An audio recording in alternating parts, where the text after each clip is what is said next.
है और आप अपने उम्मीदवार को मंत्री पद बना रहे हो।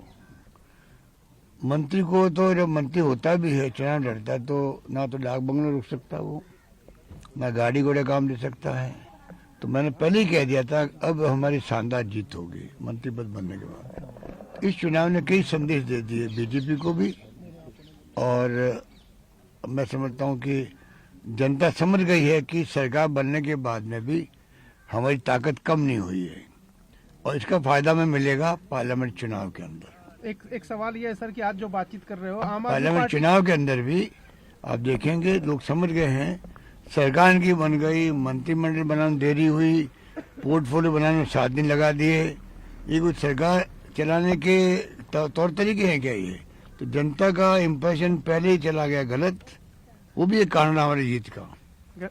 आम आदमी पार्टी कह रही है हमें वहाँ भी चाहिए सीट, गोवा में भी चाहिए, गुजरात में भी चाहिए। कौन क्या कह रहा है पार्टी है, बंगाल क्या कह रहा है, महाराष्ट्र क्या कह रहा है, आप क्या कह रही है, इन बातों में ना मीडिया को पढ़ना चाहिए ना किसी को पढ़ना चाहिए। खबर तो चलानी है ना। इतना बड़ा जब ये गठबंधन बनता है, और गठबंधन बनना कोई मामूली बात नहीं होती, बहुत बड़ी चुनौती होती है। सबको कॉम्प्रोमाइज करना पड़ता है तब जाकर गठबंधन बनता है, सबको त्याग करना पड़ता है। और कांग्रेस ने एक पहल कर दी है, आगे आकर के सबको आह्वान करके अच्छा मैसेज गया है देश भर के अंदर, और वो प्रक्रिया आगे बढ़ रही है। आज दूसरा दिन है जब हम मीटिंग करने जा रहे हैं, तो मैं उम्मीद करता हूँ कि धीरे धीरे कई प्रॉब्लम आएगी हमारे सामने भी आएगी, उन पार्टियों के सामने आएगी, क्योंकि पार्टियों के साथ में वहाँ के जो नेता होते हैं, कार्यकर्ता होते हैं, वो भी कन्विंस होने चाहिए, तभी तो गठबंधन का फायदा मिलेगा। गठबंधन हो जाए और अमुक पार्टी के कार्यकर्ता जिसको टिकट नहीं मिल रही, इस पार्टी को, उस पार्टी के कार्यकर्ता जुड़े ही नहीं वहाँ काम करने के लिए, तो गठबंधन कामयाब कैसे होगा?